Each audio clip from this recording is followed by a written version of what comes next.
if you do win an award tonight, don't use it as a platform to make a political speech, right? You're in no position to lecture the public about anything. You know nothing about the real world. Most of you spent less time in school than Greta Thunberg. So, if you win, right, come up, accept your little award, thank your agent and your God, and off. 3 hours long. Ricky Gervais has built a reputation for saying exactly what Hollywood does not want to hear. After pointing out just how out of touch celebrities can be, the room immediately became uncomfortable. But his next joke would become one of the most talked about moments in Golden Globes history.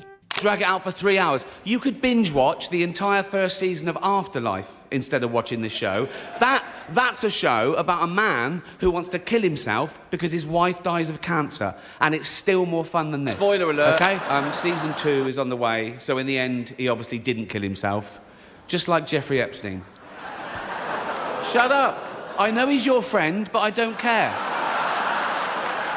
The more the audience laughed, the bolder Ricky became. Instead of backing off, he started aiming at multiple celebrities in rapid succession. Then he turned his attention to one of the biggest stars in Hollywood. And judging by the reaction in the audience, not everyone appreciated the joke. Once Upon a Time in Hollywood, nearly 3 hours long. Leonardo DiCaprio attended the premiere, and by the end, his date was too old for him. So, even Prince Andrew's like, come on, Leo, mate, you know. You're nearly 50, son. The world got to see James Corden as a fat He was also in the movie Cats, but no one saw that. But Dame Judi Dench defended the film, saying it was the role she was born to play, because she... I can't do this next joke. Because she loves nothing better than plonking herself down on the carpet, lifting her leg and licking her own minge. Furball. She's old school. It's the last time, who cares? Our next presenter starred in Netflix's Bird Box, a movie where people survive by acting like they don't see a thing. Sort of like working for Harvey Weinstein. You did it. I didn't. You did it. Shut the up. Ricky Gervais has made a career out of making celebrities uncomfortable by saying what nobody else would. After already shocking the room multiple times, he decided to bring up one of Hollywood's biggest scandals, leaving the audience wondering just how far he was prepared to go. In this room are some of the most important TV and film executives in the world, people from every background, but they all have one thing in common. They're all terrified of Ronan Farrow. He's coming for you. He's coming for you. Look, talking of all you perverts, it was a big year for paedophile movies. Surviving R. Kelly, Leaving Neverland, Two Popes. Shut up. I don't care. After exposing some of Hollywood's biggest stars, Ricky's ability to tear down celebrities was second to none. But roasting people on stage is one thing. Calling them out while they're only a few feet away is something else entirely. It was a big year for 3D movies. Toy Story, Despicable Me, Tron. Seems like everything this year was three-dimensional. Except the characters in The Tourist. I feel bad about that joke. No, I'll tell you why. I'm jumping on the bandwagon, because I haven't even seen The Tourist. Who has? And I'd like to quash this ridiculous rumour going around that the only reason The Tourist was nominated was so the Hollywood foreign press could hang out with Johnny Depp and Angelina Jolie. That is rubbish. That is not the only reason. They also accepted bribes. Just before, I want to ask you a question. It's real. You can have some. Just checking. Yeah. And be honest. What? Are you on recreational drugs? I'm joking. No, that's not the question. And we all know the answer. Have you... Ready? I guess so. Have you seen The Tourist yet?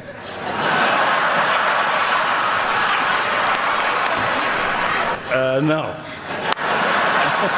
Everyone in the room knew they could be next. Then Ricky spotted one actor in the audience who he'd joked about for years, Mel Gibson. What followed became one of the funniest running rivalries of Ricky's Golden Globes career.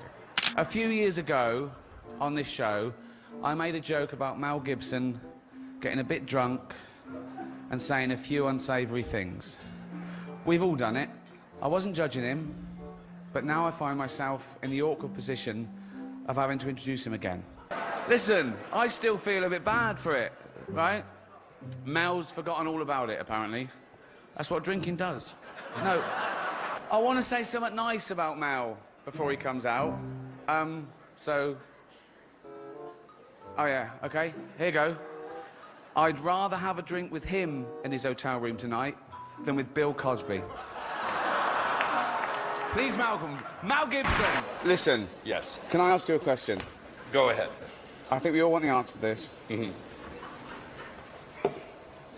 What the does sugar even mean? I don't know. Ask the guy that said it. It wasn't me. Mel Gibson has probably been roasted by Ricky more than almost any other celebrity. Over the years, their exchanges became a running joke, but this next moment might just be the most savage one of them all. Mel Gibson, come on. No, come on. I'm not gonna have a go at him. He's been through a lot. Not as much as the Jews. Honestly, I like a drink as much as the next man. Unless the next man is Mel Gibson. Even years after those Golden Globes, Ricky still wasn't afraid to joke about controversial moments in Hollywood. So when one of the most talked about incidents in award show history dominated the headlines, plenty of people wanted to hear Ricky's opinion, and he didn't disappoint. I wasn't there, right?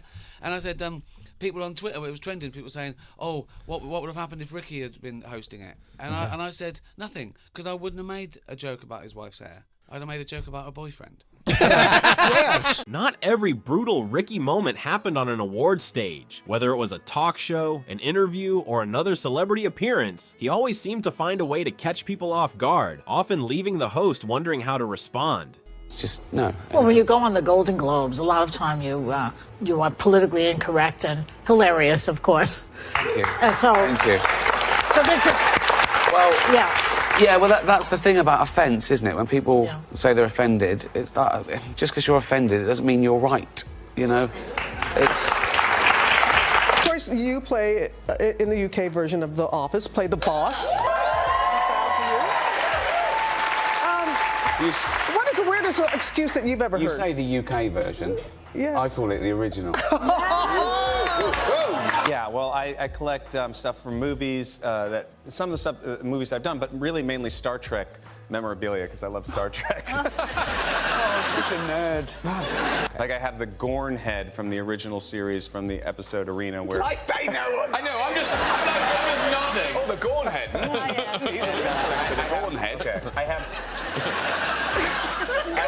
What the f*** is a Gorn head? The mince for the shepherd's pie was from the lambs that I had in my back garden. So, hold on. So they were basically your pets? They weren't pets. You can't fall into that habit of allowing them to become pets, although they are very friendly to begin with, but then you've got to sort of distance yourself from them. Yeah, but you say that, well, where's it going to end? You and Jeremy Clarkson in a helicopter shooting your cousins. What? I kept distance from them. I didn't really know them growing up. And they're so tasty. I'm glad you got your shirt on. You always have to show a bit of that, don't you? No. It's for the menopausal women. No. Go, oh, look, he's taking his shirt. He walked to the restaurant the other week carrying a stag. Who do you think you are? 4. By now, celebrities almost expected Ricky to make fun of them. That didn't stop him from finding fresh targets, proving that nobody was ever completely safe once he picked up a microphone. On a serious note, just looking at all the faces here reminds me of some of the great work that's been done this year by cosmetic surgeons. You all look great. However, there is one famous family Ricky has repeatedly mocked over the years: the Kardashians. But this next joke may have gone too far. But as I say, I'm going to be nice tonight. I've changed. Not as much as Bruce Jenner, obviously. Now Caitlyn Jenner, of course. What a year she's had. She became a role model for trans people everywhere, showing great bravery in breaking down barriers and destroying stereotypes. She didn't do a lot for women drivers, but... The Golden Globes are to the Oscars what Kim Kardashian is to Kate Middleton, basically. Bit louder, bit trashier, bit drunker, and more easily bought. Allegedly. Nothing's been proved. Imagine being so controversial that the Golden Globes had to give you a list of instructions telling you not to offend anybody. Most hosts would probably play it safe. Ricky did the complete opposite. Now, the Hollywood Foreign Press have warned me that if I insult any of you, or any of them, or offend any viewers, or cause any controversy whatsoever, they'll definitely invite me back next year as well. They actually gave me a list of rules. I'm going to ignore them, but I thought it'd be good to read them out, okay? This is real, okay? No profanity. That's fine. I've got a huge vocabulary. No nudity. See, that's a shame, because I've got a huge vocabulary. But a tiny penis. No, it's true. Doesn't matter. I don't care. It works. Don't worry about it. It's fine. It's fine. I don't... And I mustn't mention Mel Gibson this year. Not his private life, his politics, his recent films, and especially not Jodie Foster's Beaver. I haven't seen it myself. Other celebrity scandal. Justin Bieber nearly had to take a paternity test. What a waste of a test that would have been. No, he's not the father. The only way that he could have impregnated a girl was if he'd borrowed one of Martha Stewart's old turkey basters. Open wide. When it comes to talk shows, most celebrities try to stay on the host's good side. Ricky has never really followed that rule. He always seemed to find a way to turn the conversation around, leaving the host with very little to say in return. Iowa has been giving out gun permits to blind people. Not just partially blind, but completely blind people who aren't allowed legally to drive cars.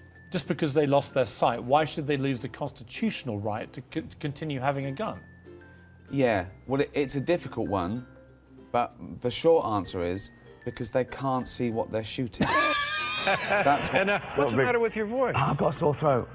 That's it. How long have you had the sore throat? Just a couple of days. See, now, I had a sore throat around the holidays. It's all about you, isn't it? It's all about you.